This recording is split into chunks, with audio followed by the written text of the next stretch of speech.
Shams dropped an article on The Athletic talking about James Harden. Nothing going on there. Apparently the Clippers and Sixers will re-engage. Dame Lillard's still waiting. But also Pascal Siakam. So apparently several teams have shown interest in pursuing Pascal Siakam via trade over the last couple months. The Atlanta Hawks were the biggest. Apparently they offered a package centered around DeAndre Hunter and AJ Griffin plus draft compensation. The Raptors, of course, said no. Masai wants more.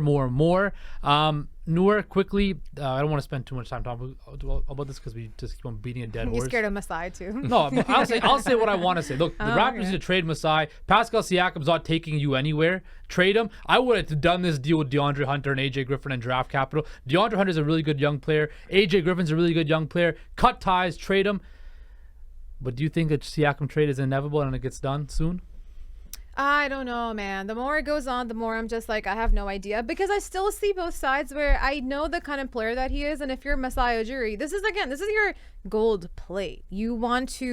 This is the most we can get out of a trade. Pascal Siakam is your holy trinity. Like, he can get you the most out of anybody else. So for him, he's probably thinking, this is not what I pictured to return. And a lot of people are probably also going to be lowballing him right now, which is, I think, is what's coming out. We saw that with the trade deadline this past season as well, with Fred VanVleet, all those guys we were hoping that we would see more things. But I think at the end of the day, Masai probably saw packages where he was like, this is not turning into what I thought this should be, and he declined them, but bit him in the bum. At the end of that, Fred VanVleet walked for free, made a bunch of money to just hang out with a couple kids. And this could happen to Pascal Siakam too. So at this point, like, I understand he probably wants to wait for the perfect draft package. And at this point too, I think we still don't really know what their direction is because they haven't really chosen one. And if that's the case, then maybe he's looking to see who can give him the best draft capital, not even about the players, because I think for his main focus the entire way has been about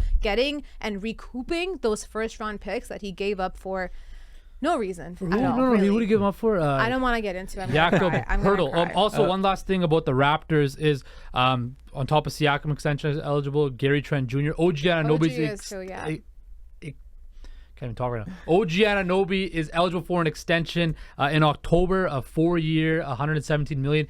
Probably if I'm him, I'm not going to take that, and I'm going to bet on myself and make it 30 plus a year in free agency. Sean? Yeah, I was going to say, do you know what all three of those players you listed have in common?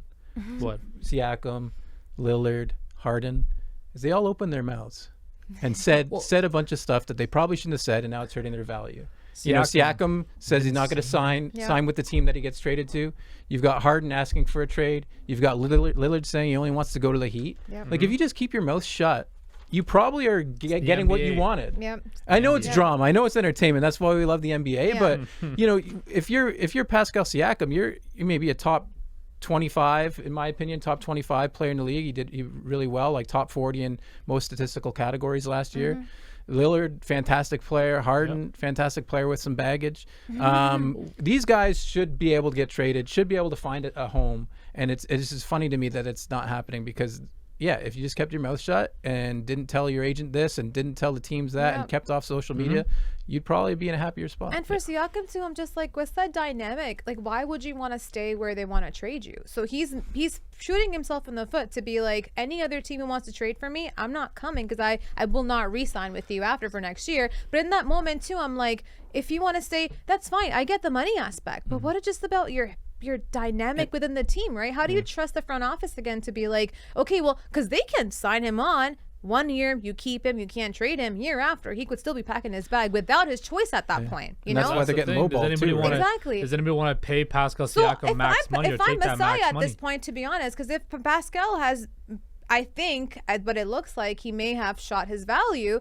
If you can sign him on again, but now you have him under contract and then trade him to another team who's like, well, it doesn't matter where he wants to go because he's on contract for 3 years now, just like Lillard. But the thing with that is if Siakam resigns, it's going to be max or near max money in Toronto. And then what other teams... But it depends what Toronto offers. But I think it would diminish his value to other teams around the league because who wants to take on Pascal Siakam in that big ticket contract? But again, it depends what Toronto offers, right? If he really wants to stay in Toronto for the money, then he could... I could see that part of the deal being a no trade move too, right? If Siakam? Yeah. No, I mean that's what Siakam would want. Yeah, you No, want but there's no way he's gonna get a no trade. There's no like way he gets a modified no trade or something. No, the NBA again. The Wizards were idiots that gave Bradley Beal the only no trade clause Yeah. in the NBA. Yeah. If LeBron James, Steph Curry, Giannis Antetokounmpo, Luka Doncic, Nikola Jokic can't get a no trade clause, there is no chance in hell Yeah, those guys anybody are should give way Pascal better than Pascal That's what I'm saying. Siakam. There's no chance Pascal Siakam Yeah. should get a no trade clause. Yeah, but I'm saying nobody. Once you're signing those players, your Giannis's, your LeBrons. Yeah, yeah. Like you're not moving those pieces. no, Yeah. no, for You're sure. You could move a Pascal Siakam. Like again, I think a top 25 player, top 30 player. But I think he could be on the move. We'll see. Well,